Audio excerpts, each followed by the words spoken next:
Welcome back to the Just a Cyber Minute, where we help you secure your infrastructure of your organization one step at a time.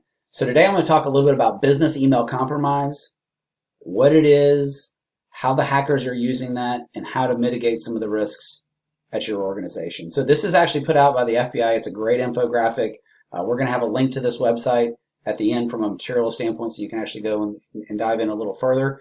But it's a great way of showing the 4 steps that the typical fraudsters or hackers are actually leveraging to get access and leverage email to have financial fraud associated, okay? So the first thing they do is they actually identify a target. So if you're at your organization and you have access to the ability of moving money, so maybe you have an access to the banking systems and ability to do a wire transfer, they're targeting you.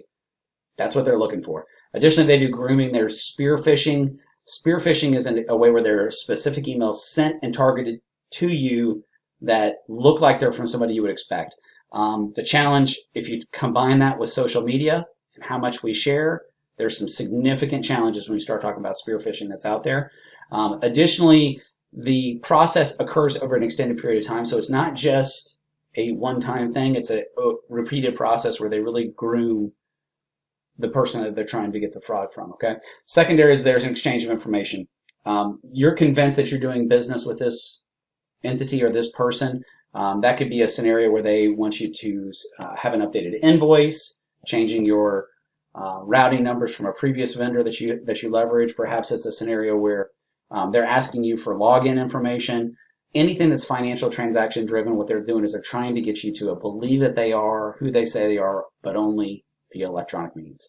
I've got this childhood scar of my 6th grade teacher who wrote assume up on the chalkboard and she circled the U. And my biggest takeaway for you is if you have email, I just want you to assume it's not the person that you think it is.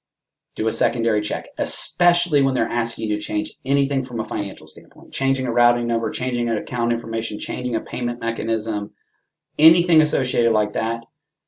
Go ahead and validate independently. Pick up the phone and call. Do a secondary check. Additionally, from a bank perspective, we have a secondary session we're going to do next week around what your bank will never do. And we want you to make sure that you don't fall victim to thinking that you're communicating with the bank when you wouldn't be, and the things that we won't ask for as a financial institution. So in summary, great resource here from the FBI on business email compromise. It's a significant risk. And there's some safeguards that you can put in place to help protect you and your organization. Thanks so much for your time and joining us today.